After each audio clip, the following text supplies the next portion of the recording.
I think about so many individuals that are maybe working through certain things, and so now they're coming back into their family dynamics. Oh, right? yeah. When I think about approaching this topic of the parentified child, usually those individuals, they had to reside in and around the needs of others. The adult version of you is grown and starts to try to express those needs. It starts to feel unsafe in the body. It starts to feel even life-threatening, right? But the system of the family system, the homeostasis is for you to stay small. Now there's kind of like this battle between, do I need to remember this for my safety, or do I need to expand and grow?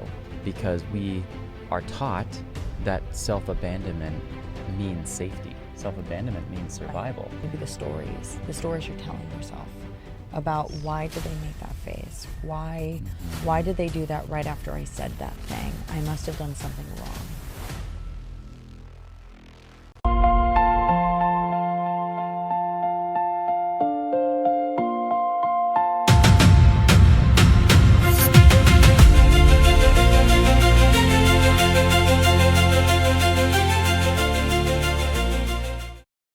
Thank you for joining us today. We are excited for this episode of Soul Recovery Podcast. I am your co-host, Dr. Kian. And I am Gail Dargle, the other co-host. And we are here to talk about mental health. Yes. And we are covering a specific topic today, which is the topic of the parentified child and parentified child syndrome, or however those symptoms show up. But we really want to dive into what does it look like. Many of the people in our communities have expressed kind of going through these types of dynamics, and so we find it very fitting to talk about in today's episode. Absolutely. We have been starting each of our episodes with going live and asking for some questions and comments and just information into which people are interested in. And just to kind of kick us off, I think it would be great before we go into what is a parentified child, let's just go ahead and set our intention. I think that's always a really grounded way for us to navigate the room and this topic, because there's so many different branches that we can go into. Yes. So what would you say your intention is for this podcast today? I gotta say, it's just like the idea of bringing clarity to things that are unclear. Yes. I think as we think about that intention, it's really just, here are the words we have for you.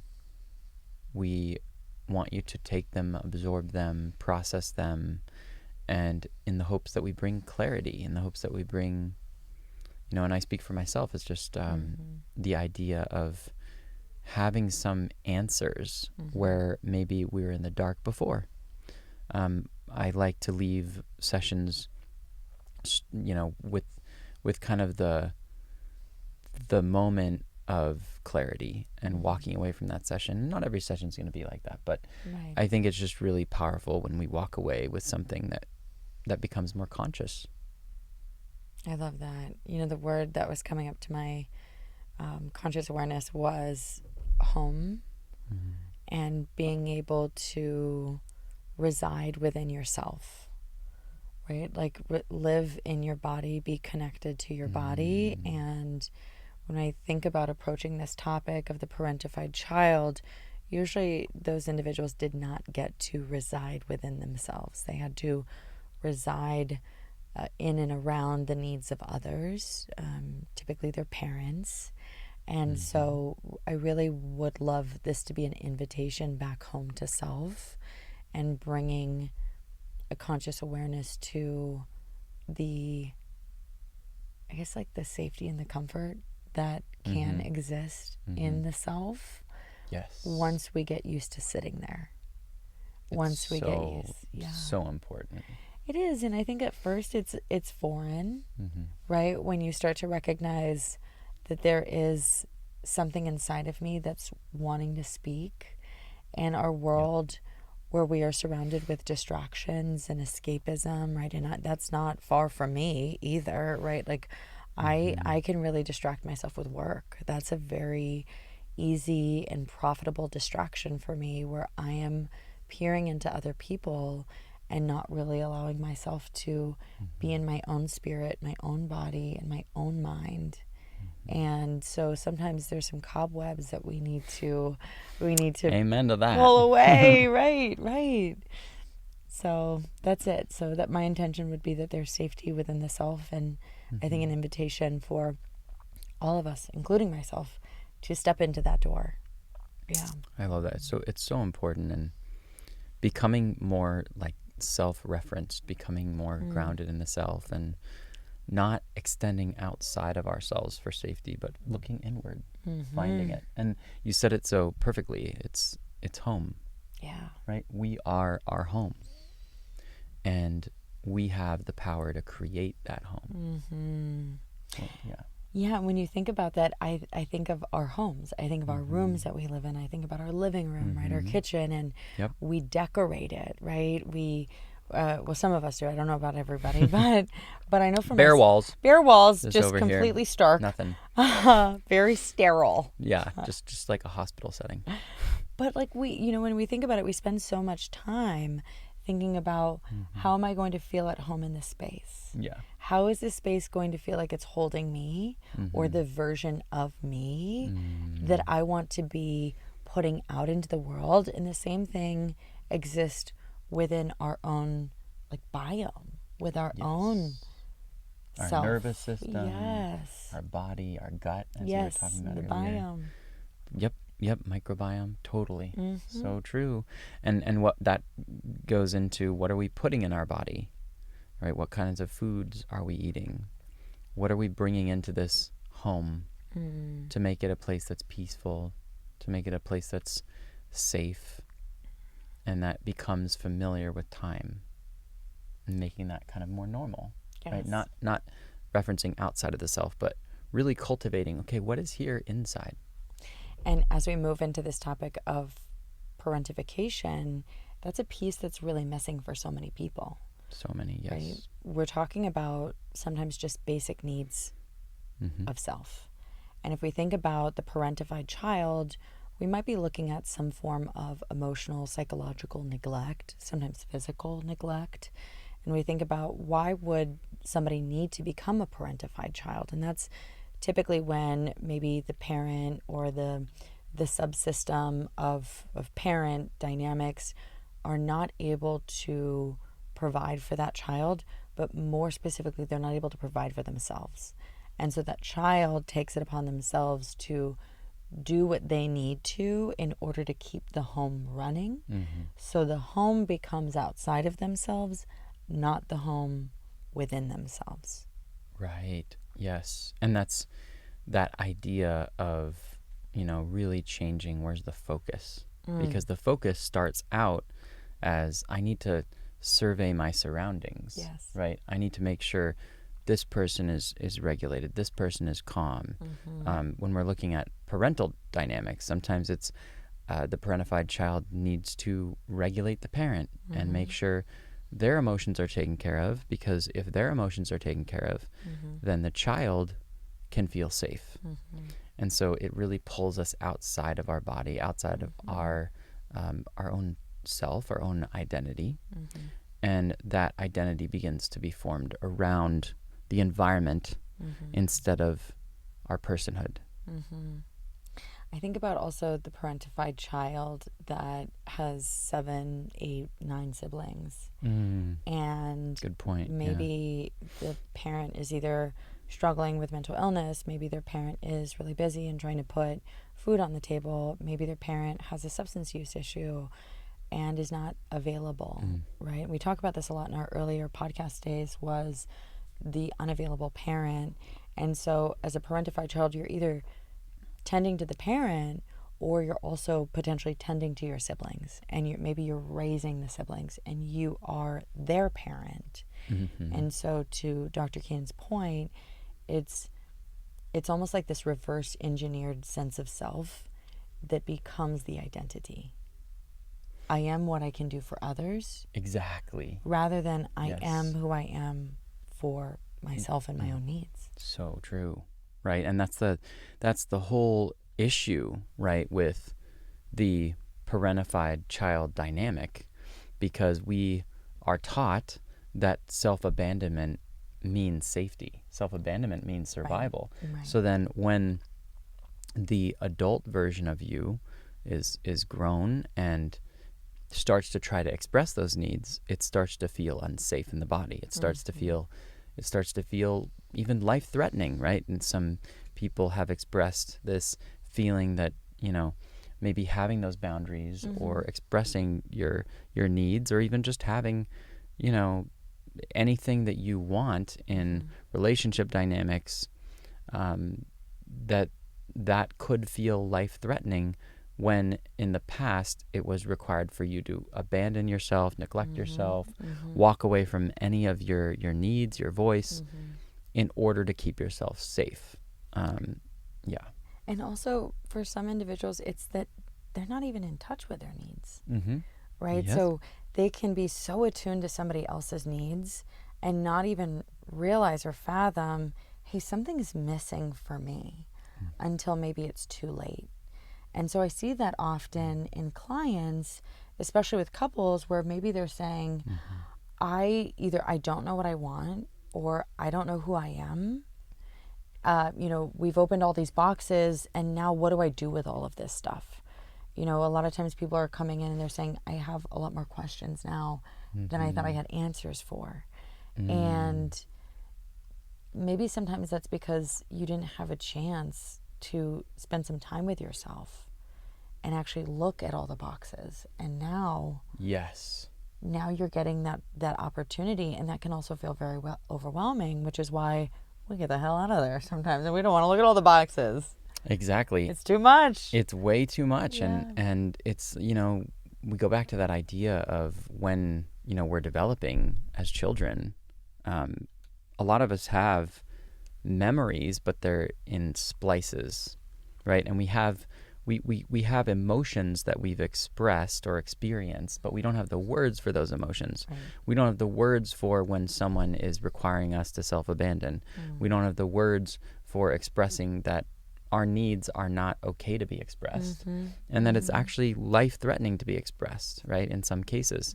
And so that idea of kind of going back to expressing your needs ultimately feels extremely foreign. Boundaries, anything that has to do with the self and not the environment that the self is containing, that the self is holding.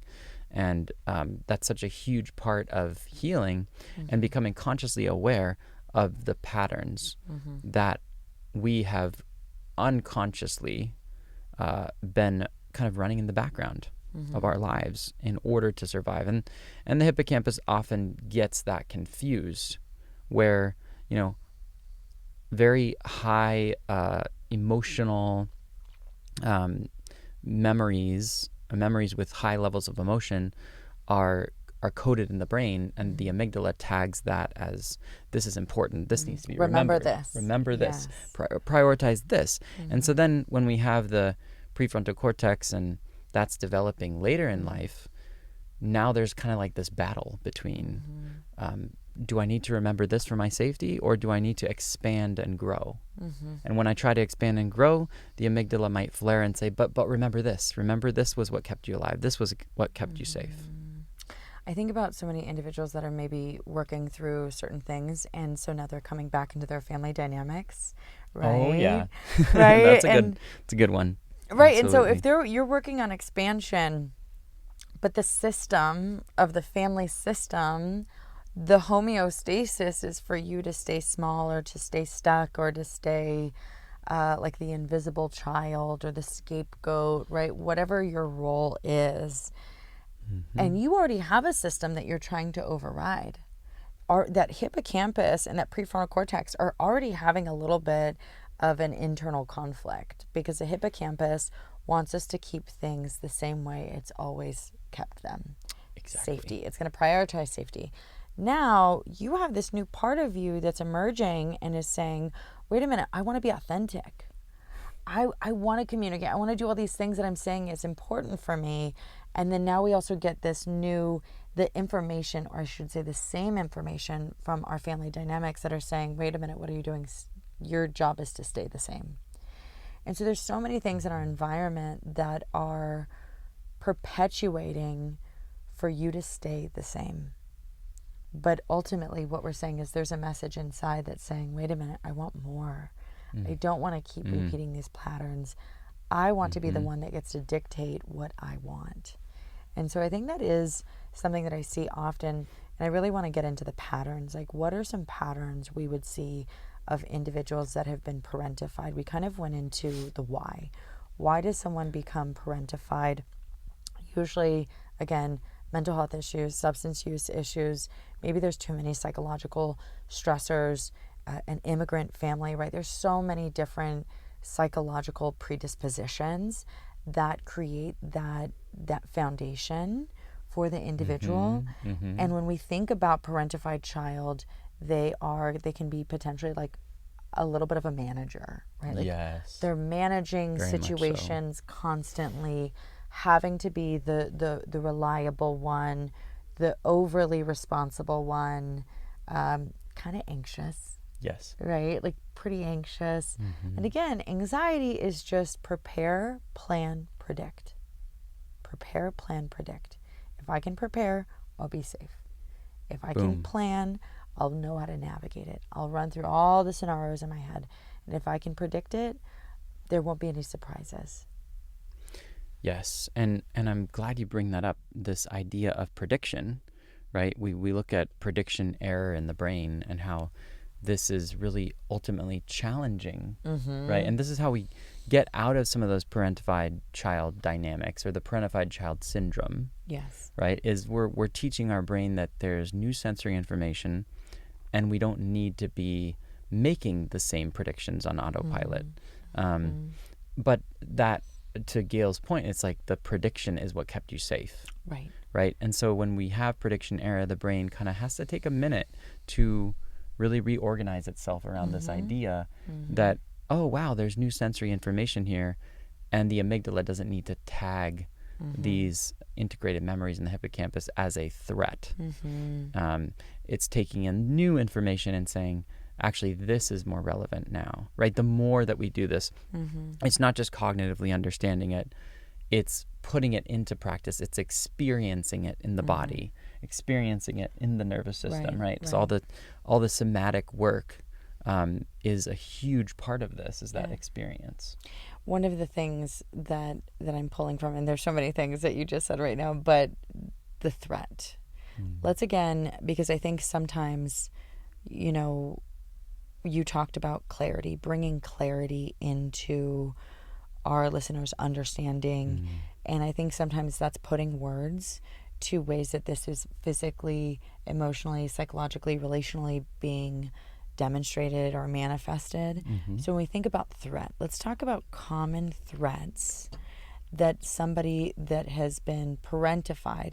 And when I think about parentified, I also think about triangulation, right? And I think about when things get real hot between two people and you step in to problem solve it, and whether that's you being asked to step in, pulled to step in, or on a sensory level, your hippocampus is saying, it's getting loud. This is, go. That's your cue. Go inside. Go fix it. Go support it. This is your role, right? There's so much information that we're getting. And I think it's really helpful for us to say, here are some cues that your nervous system might be picking up in your relational dynamics that kind of start up that parentified behavior, which is, I need to manage, I need to soothe things over, I need to peace keep, I need to resolve, I need to regulate everybody else. What would you say are some potential common triggers? I'm talking about maybe volume, intonation, an argument, things get tense, right? Those would be more sensory somatic cues. Yeah. What would you say? I would say, I mean, I agree with all of that. I think you covered a lot of it, but it's really that idea of like really tracking, like micro expressions in the face, Yes. subtle changes in body language, Yes. It's really that like threat detection on like, the highest level, Yeah. but happening all the time. Mm. And that's one thing that parentified children really struggle with, is the exhaustion, the fatigue from having to Right. scan all the time. Yes. Right? If you feel tired, maybe you went into a meeting with a lot of people, your brain may be, because you're a parentified child, it may be on autopilot scanning each person's face, little micro expressions they're making, changes in intonation, like Gail said, and just anything that the brain can predict is going to go wrong.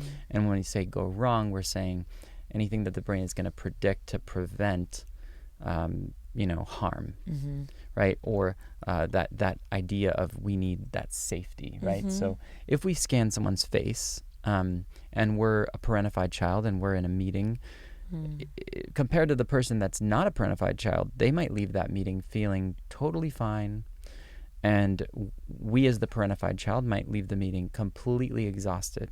Why? Because we're using our resources. We have so much output, and we're using our brain to communicate and to stay in conversation with others. Right. And I think what we're talking about is that fine attunement, right? Yes. And so that fine, almost that finite, right? Like finite attunement to track everything.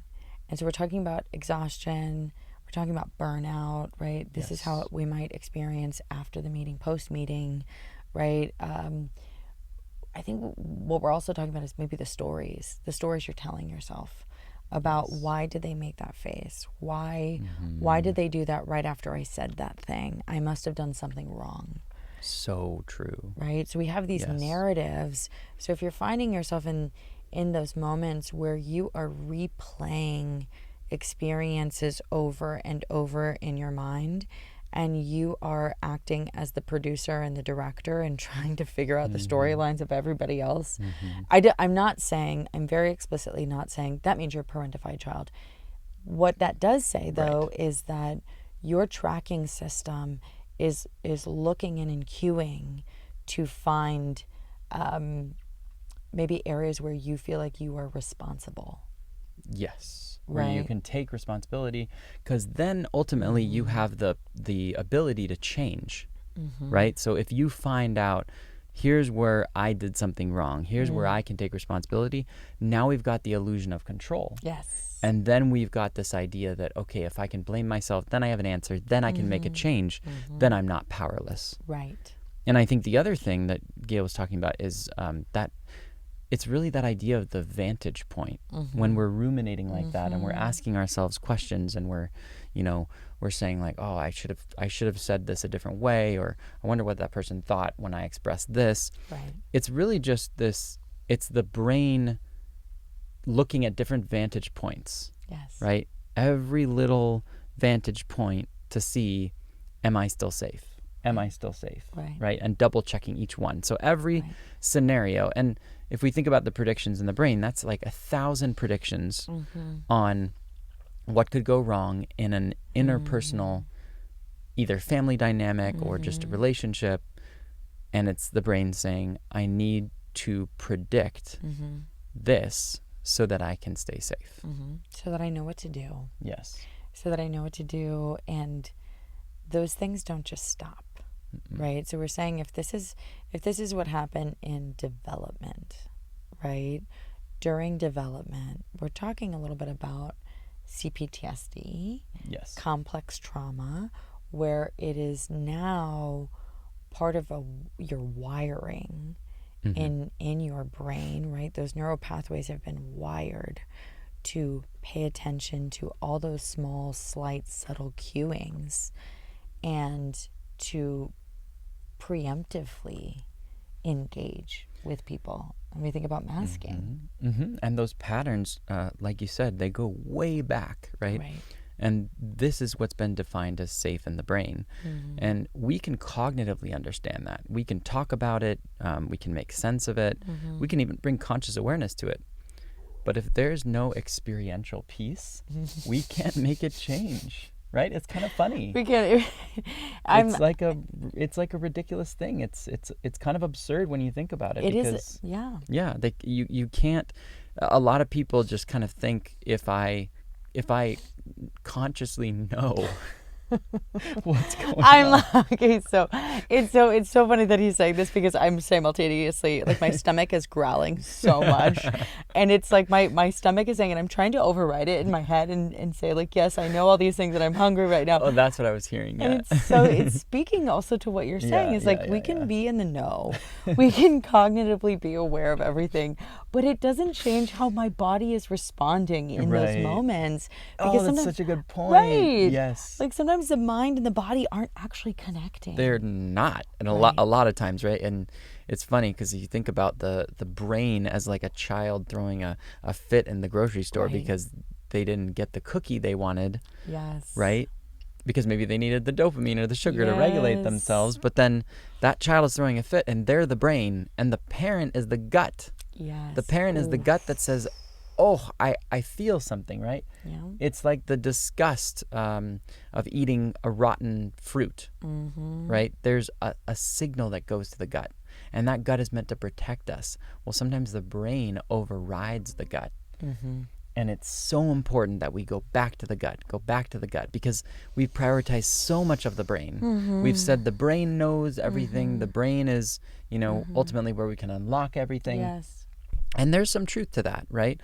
But there's also, or should I say, right? There's also truth to how much can the gut help us heal by bringing this connection to the brain, so they can ultimately work together. Right. I think this is a really great closing moment for us, because we are talking about how if you were a parentified child, you couldn't stay connected to yourself. That was not the most conducive thing for the family dynamic.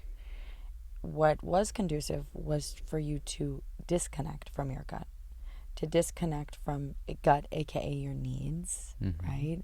What do I need? What do I feel? What's happening for me? So to ask people to connect back with their gut is to return home.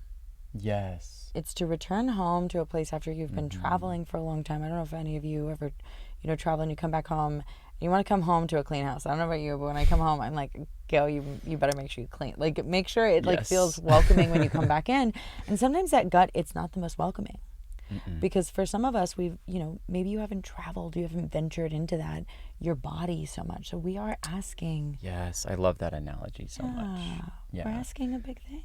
We are. And I think to kind of dive in there a little bit is it's like we are disconnected from our gut. We're disconnected from the sensory input that we get in our body. Yes. And then we are outsourcing our safety outside of ourselves. And we're saying, even though I have this gut experience, it's so disconnected. Yes. I can then escape my body, go into my mind, intellectualize the experience, and then reach outside of myself to say, hey, Jamie, Dylan, what do you think about this? Yeah. This happened to me. What do you think about this? Right. And then I can go back and say, okay, now I understand, because someone validated my reality. Yeah.